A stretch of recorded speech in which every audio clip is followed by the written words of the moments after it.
come out. You know what I mean? Everybody else come out. I'm not with the thing, man, but I hope that, you know, he get that straightened out and he get back to focus on his family and his career. Family first, and then career second. But I just wish both his girl, ex-girl, his kid's mother, you know what I mean, can get things together. And At that brand new video here, you can see him walking out of the side of TGK using his T-shirt to cover his head, surrounded by correctional officers and what is presumed to be his manager. Now, although we asked him questions about these allegations, he did not say anything to us as he walked out. He just went immediately into the SUV waiting for him on the... Gervonta Tank Davis is once again in the headlines for all the wrong reasons, and this time, the trouble might be harder to punch his way out of. The undefeated lightweight star, one of boxing's most explosive and gifted fighters, now finds his name entangled in a growing storm of legal drama, public backlash, and career uncertainty. And while his fists have won him 30 fights and world titles in 3 divisions, it's his decisions outside the ring that are putting his legacy under siege. Allegedly hit an unidentified woman on the right side of her head with a closed hand slap. The report also says this strike caused a small abrasion to the inside of the woman's upper lip on the right side of her mouth. Eventually, we will find out the identity of this woman, and this woman is the mother of Davis's child. Now, Davis, whose nickname is Tank, he has a 27-0 record with 25 knockouts, and he has been training. Davis, 30, was arrested on July 11th, 2025 in Miami Beach, charged with domestic battery. The charges stem from an incident that allegedly occurred on June 15th, Father's Day, in Doral, Florida. According to official reports, Davis allegedly struck his ex-girlfriend in the back of the head and slapped her across the face during a heated confrontation in the presence of her mother. The woman suffered a visible lip injury. Her mother, who had been recording the encounter, turned over video evidence to police that prosecutors are now building their case around. This arrest comes less than 2 years after Davis avoided jail time from a 2020 hit-and-run case by accepting a plea deal that involved 90 days of house arrest and 200 hours of community service. It also comes after previous DV allegations that were either dropped or settled, and yet it casts a long shadow over his entire body of work. Despite being one of the sport's top box office draws, a fighter capable of selling out arenas and headlining pay-per-view events, Davis's behavior outside the ring continues to threaten everything he's built. Christy and Alexis, the charge he is facing is battery with domestic. And you mentioned this was an ex-girlfriend, but it is also the mother of his children. That, according to police. Let's show you who we're talking about here. You were looking at the mugshot of professional and well-known boxer, 30-year-old Gervonta Tank Davis. He was arrested by Miami Beach police early this morning on a warrant for his arrest following an alleged incident that happened in June on Father's Day. In the arrest report we obtained, Davis is accused of striking and slapping the mother of his children in the face, causing injuries to her lip. As the timing of the arrest couldn't be worse. Davis was already under pressure to redeem himself following his controversial March 1st, 2025 fight against Lamont Roach Jr., which ended in a draw and led to heated debates across boxing circles. That fight, in which Davis was knocked down in the 7th round and looked visibly out of sync, had many wondering if distractions in his personal life were starting to show in the ring. A rematch was reportedly in the works for late summer, with both camps negotiating behind the scenes for a return bout. Now, the status of that rematch is uncertain, and the window of opportunity may be closing fast. Yeah, man, I just want to say to let the people know that this judge is crazy, bro. This judge is, she locked me up because basically I bought a property. I did everything in my power to listen to my lawyers. Adding to the chaos, Davis's silence since his arrest has done little to ease the public's concern. When he was released on $10,000 bail on July 11th, he exited the Miami-Dade County Jail flanked by corrections officers, his face covered, refusing to answer reporters. The optics of that moment, Davis hiding behind his hoodie and mask, saying nothing, sparked a new wave of criticism online. Fans, pundits, and even some former supporters openly questioned if Davis had learned anything from his past brushes with the law. Now, I'm the kind of person who thinks that you have to look at both sides of the story, right? It's not always men are abusive, period. What is the woman doing to cause this abuse? And obviously abuse is never okay, but let's just look at what he has to say to defend himself. Now, I'm so sorry for the graphic picture. I'm just going to show it really quick. But he says that she put poop on his toothbrush and spit on his face. Now, again, abuse is never okay, but he sounds like a victim as well. What do you guys think? Let me know in the comments. Should he be able... While Davis remains publicly silent, the person whose words now carry weight is Calvin Ford, his longtime trainer, father figure, and moral compass. Ford, a Baltimore native who once spent time in federal prison before turning his life around to coach inner-city youth, has been a consistent presence in Davis's life. Since the fighter was a troubled teenager with raw talent and no direction, he's been the voice in his ear during title wins, the disciplinarian behind closed doors during outbursts, and the strategist responsible for shaping Davis into one of boxing's most dangerous southpaws. And while Ford hasn't yet spoken publicly about this latest arrest, his prior comments on domestic off-the-ring accountability paint a clear picture of what he'd likely say now. It's going to be a transfer for Parkland. It's pinging at... I need help, please.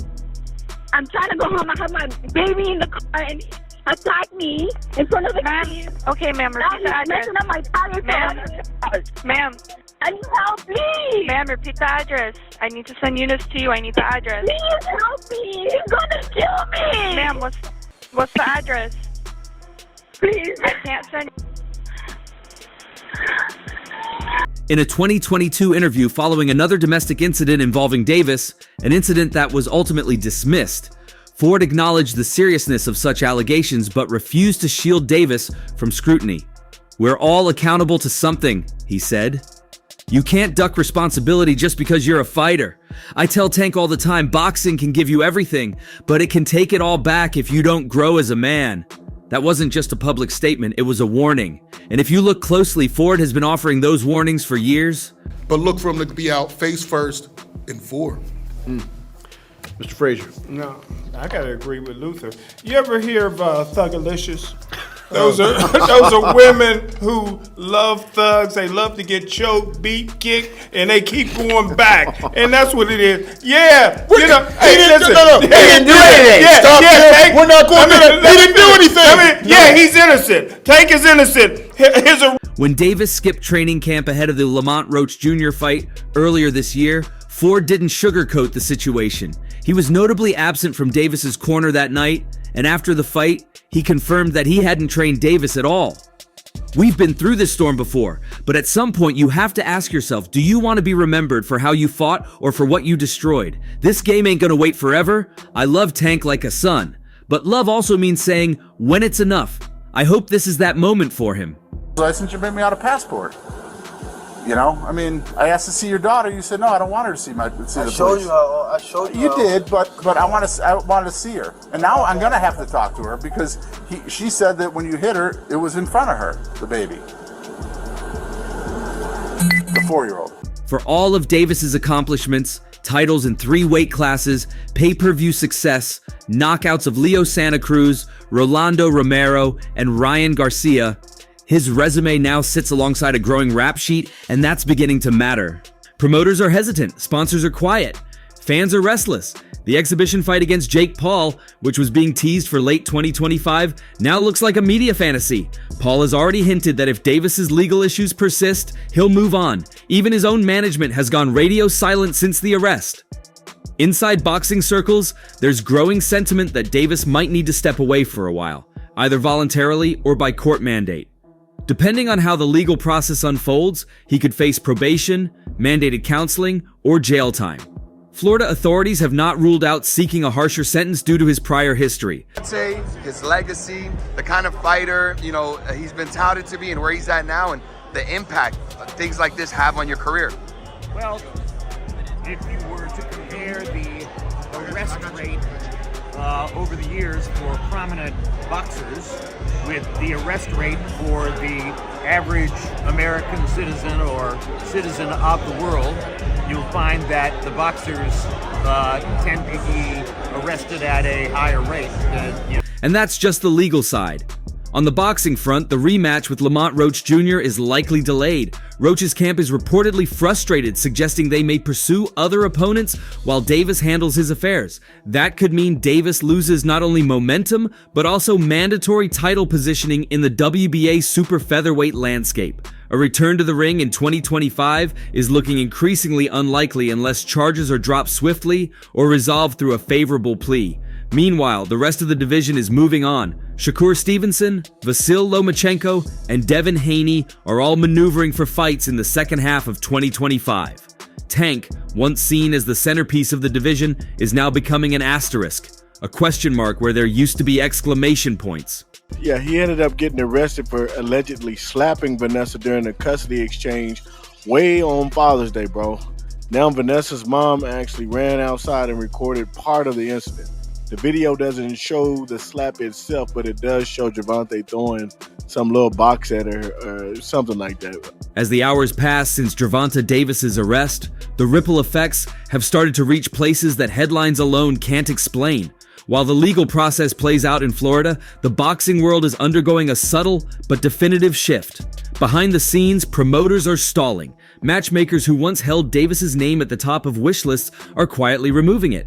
Sponsorship discussions have reportedly halted or been frozen entirely, and most telling of all, networks and platforms that banked on Davis's ability to deliver pay-per-view gold are no longer willing to attach their brand to his name without clarification from legal authorities.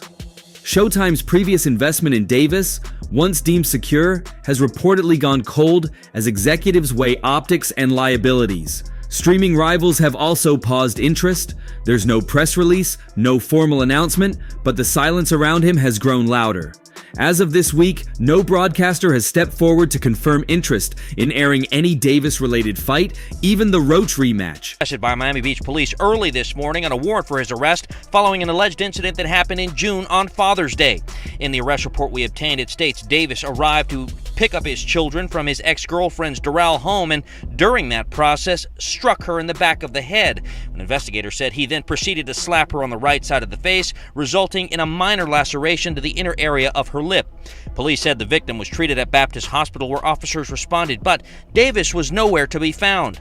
This quiet distancing might mark a new era of how the industry treats its stars. In the past, Davis's talent often shielded him from full accountability. Now even that shield seems to be cracking. With every day that passes without public response, the uncertainty grows. Not just about whether he'll fight again this year, but whether anyone in power is willing to stake their name on him. On the ground, the mood is changing too. At gyms in Baltimore and Miami, where Davis had often been praised as a hometown hero, the talk has shifted. With the mess. And you mentioned this was an ex-girlfriend, but it is also the mother of his children, that according to police. Let's show you who we're talking about here. You were looking at the mugshot of professional and well-known boxer, 30-year-old Gervonta Tank Davis. He was arrested by Miami Beach police early this morning on a warrant for his arrest following an alleged incident that happened in June on Father's Day. In the arrest report we obtained, Davis is accused of striking and slapping the mother of his children in the face, causing injuries to her lip as he arrived to pick up his kids from her Doral home. Sparring partners, local trainers, and amateur fighters now speak of him with hesitation. Some still hold out hope, others feel let down, and more than a few express exhaustion. The sense is not outrage, it's weariness. One Miami-based trainer put it bluntly, "You can't teach respect in a ring. If you don't have it in life, eventually you'll get dropped, and I'm not talking about a punch." The disappointment isn't just about what happened. It's about the fact that it keeps happening, and it's costing Davis more than fans. There was something in his eye, and the referee allowed him to get that. So, yeah, Davis is one of those guys. He's a very good fighter, but a bit of a frustrating career. He's avoided some of the best fighters, and unfortunately, that rematch that Lamont Roach really, genuinely deserved, because he should have got his hand raised the first time, but there you go. So they were scheduled to have a rematch, and unfortunately... One of the clearest indicators of this is the abrupt silence from brands previously aligned with Davis's image. Apparel deals, energy drinks, and even crypto partnerships, once floated as endorsements tied to his name, have gone dark. These weren't major corporations with global visibility, but mid-sized athletic and lifestyle brands that valued his street credibility and raw charisma. Now those deals are either suspended or terminated. The kind of fighter who once stood on posters across gyms nationwide is being taken down one flyer at a time. Meanwhile, fighters in and around Davis's weight class are rapidly advancing their careers without needing to mention his name. Stevenson has lined up a unification bout. Devin Haney is targeting a defense overseas. Even Keyshawn Davis, no relation but an emerging lightweight talent, is taking advantage of the gap. Tank's absence isn't creating a void, it's creating opportunities. That's the reality of boxing. If you don't show up, someone else will. The woman's upper lip, on the right side of her mouth. Eventually, we will find out the identity of this woman, and this woman is the mother of Davis's child. Now, Davis, whose nickname is Tank, he has a 27-0 record with 25 knockouts, and he has been training for a January 7th fight in D.C. against Hector Luis Garcia. All reports that I've seen that fight will still take place. This has been a Kendrick Sports Social 60-second report. I'm Kendrick. You all have a great rest of your Thursday. I'll see you on the other side. I'm out. What's also new and impossible to ignore is the tone of social media discussion. In the past, Davis's loyal fan base would rush to his defense, calling every allegation a setup, every headline a smear. This time, the defenses are fractured. On boxing forums and Twitter X, longtime supporters are noticeably more conflicted. Many still say they want to see him fight again, but fewer are calling for immediate forgiveness. And nearly all now admit that something has to change. The fact that footage reportedly exists of the Father's Day incident has intensified the speculation. No video has been made public yet, but insiders familiar with the case say that it may be the decisive piece of evidence. If released, it could either confirm or complicate Davis's legal defense. But even if it stays private, the mere mention of it has shaped public perception. In a media culture where visual proof often overrides legal process, Davis's silence is quickly becoming a liability. From a little birdie, I heard Buddy home already. And because Davis just bonded out of the Eternal Guilford Night Center just moments ago. Hey, Gervonta, what do you have to say about the charges against you? Unfortunately, this is not the first time Davis had made headlines for his run-ins with the law involving domestic. I tried to speak with him back in 2022 as he bonded out of the Broward County Jail. In addition, there are growing questions about how this will impact other fighters under the same promotional umbrella. Al Heyman's PBC, which has handled Davis's career for years, is now facing pressure about whether they will continue promoting him in future events. Internally, there's concern that associating Davis with future PBC cards may jeopardize deals with broadcasters and venue owners. According to two sources familiar with those conversations, some upcoming cards are being reshuffled to avoid public protest. One Las Vegas hotel reportedly declined to book a fall date for an unnamed Davis-related event weeks before the arrest became public. His girlfriend said that he hit her and the kid or something. And then like a few days later, so it's all over the news, TMZ, domestic Gervonta Davis, right? And everyone sees that bad hit piece. And then she comes like 3-4 days later and is like, oh, I'm sorry, it wasn't true, I was in a bad place. And you're not gonna see, it's not gonna go as viral. No, it doesn't, because I didn't hear about that. Exactly, so now you have... So let me tell you something right now, Bradley. The girls that come out and do that and they get proven, basically the girls getting proven wrong and guilty, they deserve to go to jail. In Baltimore, community organizations that once celebrated Davis's rise as a symbol of transformation are beginning to distance themselves. Mentorship programs and charities that previously cited Davis as proof that young people from tough backgrounds could succeed without compromise are now revisiting their messaging. One community leader who spoke off the record said they'd removed Davis from their upcoming annual fundraiser slideshow. It's not a judgment, it's just hard to explain to a room of 12-year-olds what's going on right now. Some might say these are minor moves, but they are cumulative. Together, they reflect a shift in how institutions are preparing to proceed if the Davis case escalates or drags on. There's no court verdict yet, but the verdict in the public sphere, the one that shapes careers just as much as judges do, is already trending against him. Police said they was called to his baby mama's house on Father's Day due to Tank Williams had just stopped by to pick up the kids and left something that they wanted to see, man. The woman said Tank came over and as usual, he's an aggressive, threatening person. In boxing history, comebacks are common, but they usually follow a fall that has an ending. What's different now is that Gervonta Davis's descent hasn't landed anywhere definitive. It's suspended in this space of unresolved legal action, industry hesitation, and personal silence. That limbo is doing more damage than any loss ever could. If there is a plan to return, it hasn't been shared. If there is a strategy to salvage the remainder of 2025, no one has stepped forward to explain how it will work. Even Davis's closest allies in the entertainment and boxing influencer world, figures who've often co-signed his rise on social platforms, have gone quiet. The usual Instagram reposts of Tank's highlights have dried up. That silence is deafening for someone who once thrived on visibility, who used social media as both weapon and shield. Now, the algorithm has moved on. I have been covering suspects bonding out of jail here for several years. I can tell you that this is a first for me because as Davis was walking out of the Turner Guilford Night Center, he had 3 corrections officers surrounding him, not really allowing reporters to get close to him to ask him questions. That said, I did ask those questions as to his allegations. He is accused of striking his ex-girlfriend, the mother of his children. I asked him about those charges. He refused to answer our questions. For Davis to recover professionally, it's going to require more than a not guilty verdict. It will require a return to consistency, something he hasn't demonstrated outside of fight nights in years. If the industry is moving on, if the division is reshuffling, and if sponsors are gone, his only leverage left is clarity. And he's not offering any. Not to fans, not to promoters, not even at this point to the people who once considered him family. The next few weeks may bring new filings, new statements, or new footage. But even without all of that, the path forward is narrowing. The lightweight division, once orbiting around Gervonta Davis, is rotating without him. And every day he remains on the outside, it becomes less likely he'll step back into the center again. But what do you think? Share your thoughts below and subscribe for more updates.